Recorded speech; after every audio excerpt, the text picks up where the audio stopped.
What is good, family? We're going to be talking about feeling lack, okay? So, first, we must understand why we have this feeling of emptiness, of like void, all right? Part of the reasons why we have that is obviously because it stems from your childhood traumas, but also, you got to understand that your childhood traumas, the lack of, and the way that you were raised, also. Just small little things like what I explained to y'all in my other episodes, which y'all have to listen to, will shape you up to have traumas in like your relationships. You know what I'm saying?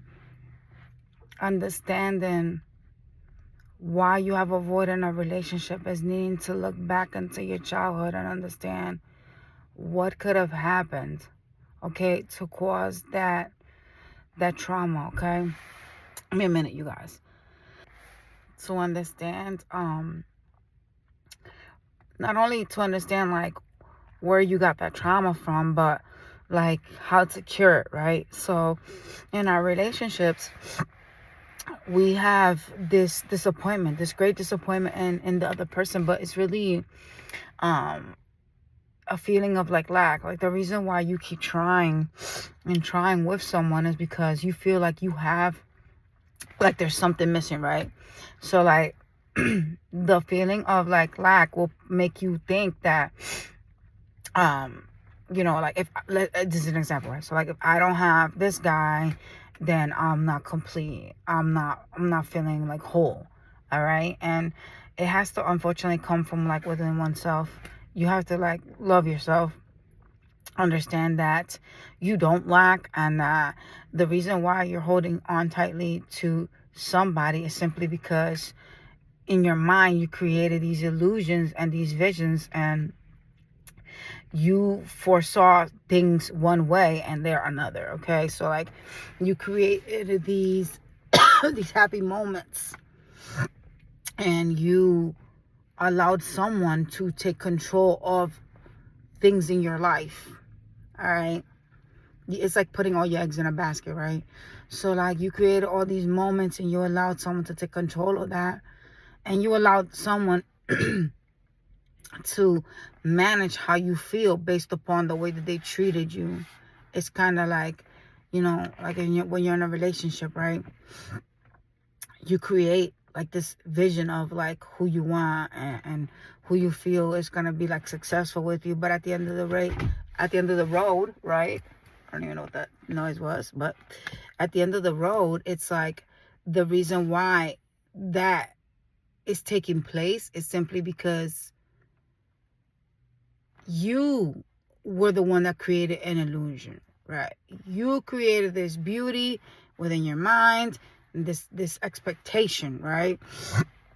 And even though you knew that that was not what that person was showing you, inside of your head you felt that that was what, you know what I'm saying, that was what you could shape the person up to be.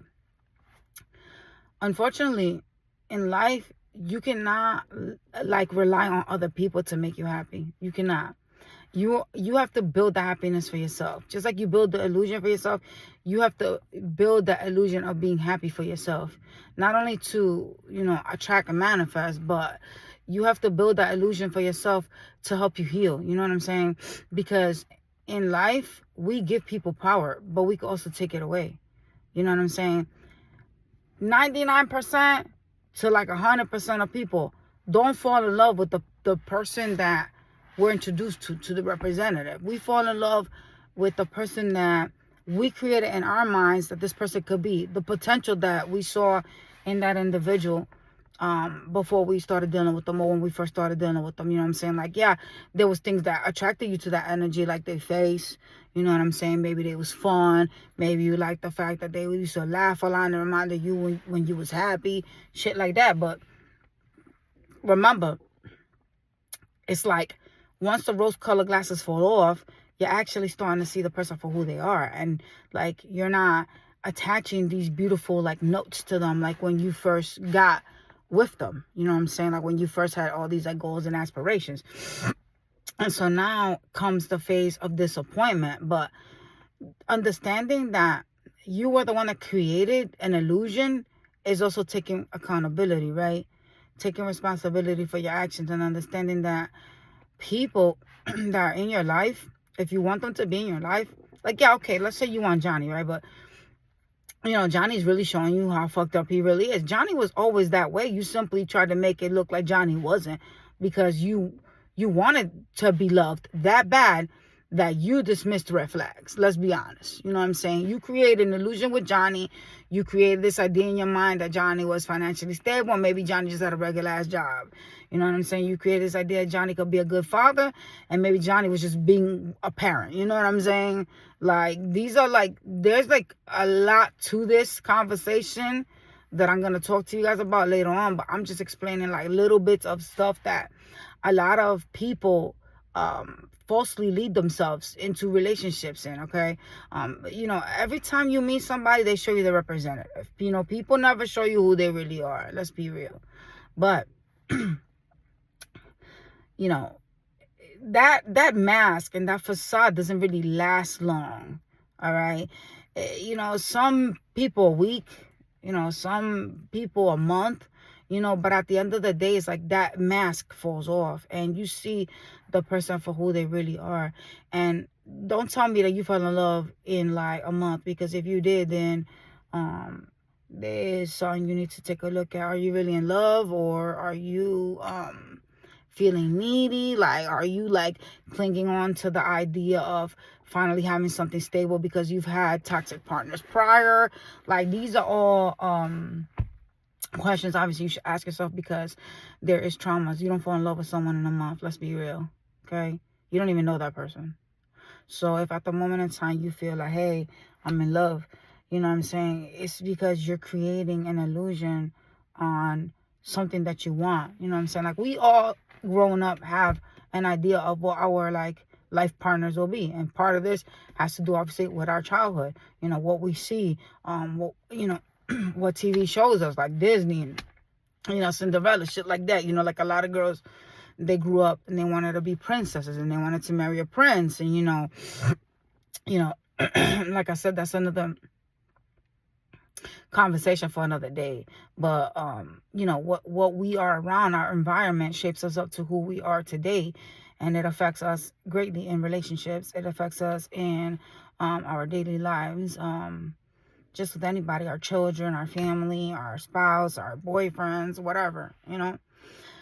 Part of understanding that the reason why, you know what I'm saying, you are where you are today is because you failed to adhere to certain flags, and you created these illusions, and you gave chances where there shouldn't have been any.